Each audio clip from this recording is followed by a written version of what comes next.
तीन शिरे सहा हात तया माझा दंडवत।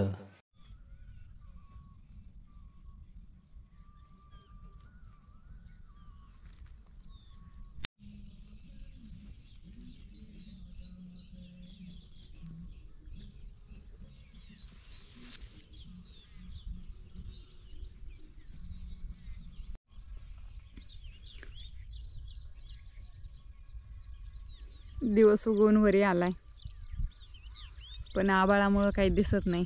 सकाळचे बरोबर 8 वाजलेत, मुलं शाळेला गेली आणि म्हणलं चला शेतात एकदा जाऊन यावं। मूग आपला मस्त उगवून आलाय, तुरी पण आलेत, पण तुरी अजून एवढं विशेष दिसत नाहीत, पण मूग मस्त दिसतोय।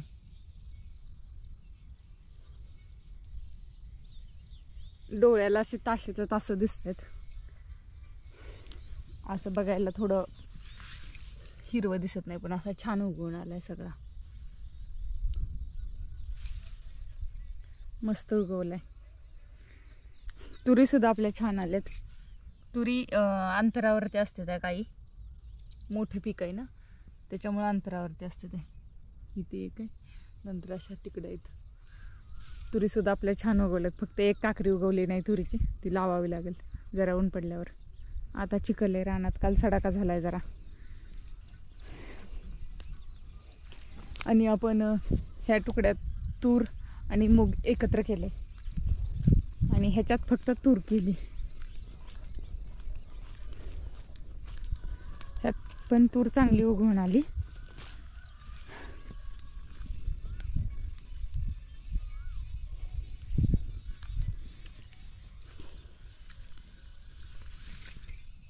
तूर अजून दिसायला वेळ लागतोय। आपण गेल्या शनिवारी रात्री पेरलं होतं आणि आज आहे शुक्रवार, म्हणजे 7 दिवस झाले पेरून आपल्या पेरणीला। 7 दिवसात सगळं पीक उगवून येतं। डोळ्याला दिसतं पण असं दिसत नाही। पक्ष्यांचा मस्त चिवचिवाट चाललाय।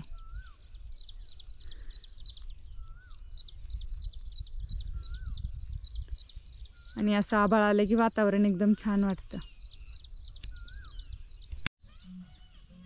सीताफळाचं झाड बघा केवढं आहे, एक 3-4 फुटाचं झाड आहे, 4 फुट सुद्धा नाही, पण त्याला मस्त अशी फुलं लागली। ती बारीक अशा काळ्या तर भरपूर आहे त्या। झाड बघा केवढं आहे, एवढंच आहे। आणि जंगली कांदा, ही गोकर्ण केवढं मोठं झालंय 10-12 दिवसातच। जंगली कांदा सुद्धा किती मोठा झालाय। आणि सगळ्या वनस्पती आल्यात जांभळीच्या बुडात।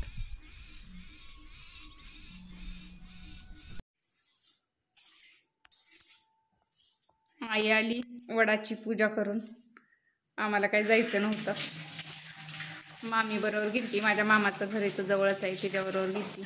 झाली का पूजा व्यवस्थित? झाली की बघ, आम्हाला नेमका सणाला इतक्या दिवस नाही, सणाला आडवं आलंय, सुतक पडले या पावले बाई सगळं आपलं घरच्या पुरे सगळं असल्यावर मजा येते। घरी पुरी गेली असते ना की तिकडं? गेले असते, फोन असले सकाळ सकाळ जाऊ का, झालंय सगळं, काय न्यायचं काय नाही। आम्हाला नेमका आडवं आलं तू। काय भाजी शिजू घातली की? ह्याची आळूची। अजून काय? भाजी करते चांगली, अजून काय करायचं? करायच्या आळूच्या पानाबरोबर भाजी चांगली लागते। तुझं कुंकू पुसलं गेलं इकडे, पुसलं म्हणजे सगळ्या कपाळाला वरबाडलं, हे कल्लं माझं घामलं येते निघलं। आज काय पुसलं, किती जरी लाल झालं तो अंतर नाही तर बरोबर आहे। हळदी कुंकाचा मान आज होतं ग, पोरांचं वास येतो सकाळमध्ये। बरं बरं, 4 भाकरी आणि काहीतरी भाजी करावीच लागते की, पण आज पण सुचिताने केलेलीच भाकर खायची। होय, ती गेली माग माग पण माझ्या माग माग का लागते सांग। कुत्री कशी वरडायला लागली ती बाहेर बघ, झाली गप झाली। काय वांदे झाले ते मामाशी तर होतं मोठं मोठं दोन, बघितलं का वडपंथा जाताना देवीपाशी हम्म. पूजा केली देवीची आणि परत पुढे गेलो. मागे म्हणाले सगळं आणलं का म्हणलं द्वाराची गुंडी विसरली. म्हणले हो ताई द्वाराची गुंडी विसरली. जा मग परत घेऊन यायचा पण आईला सांगू नका गुंडी विसरली म्हणून परत गावात म्हणलं. आईला मग कशाला चालली होती म्हणीला आई दरवाजा लावून सांग म्हणलं वांदेर आल्याच म्हणून आणि गुंडी घेऊन ये म्हणलं. तिला काय केलं सांगितलं पण तिला जमलंच नाही. गुंडी घेतली हातात म्हणले दरवाजा उघडा त्या लावा म्हणजे द्वारा विसरून देवाला कशाला चालली होती. मग सांगितलं तसं कळलंच नाही. सांगितलं म्हणजे अहो देवाला चालली पण 2 पाहिजे होतं ताईला एक आणि मला.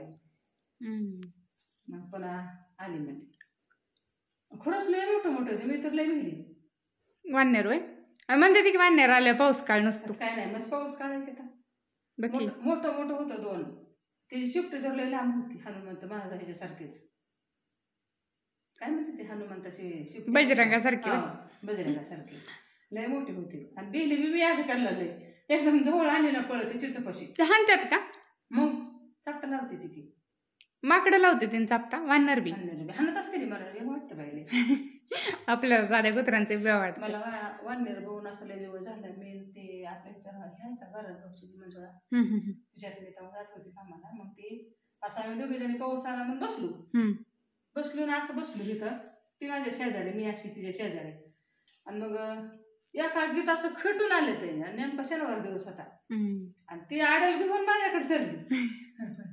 मी म्हणलं का बाई हो काकू तुम्हाला नाही का भ्या वाटलं मला म्हणते. मी म्हणलं भ्या नाही वाटलं मला पाया पडा की म्हणलं देव बघा म्हणून.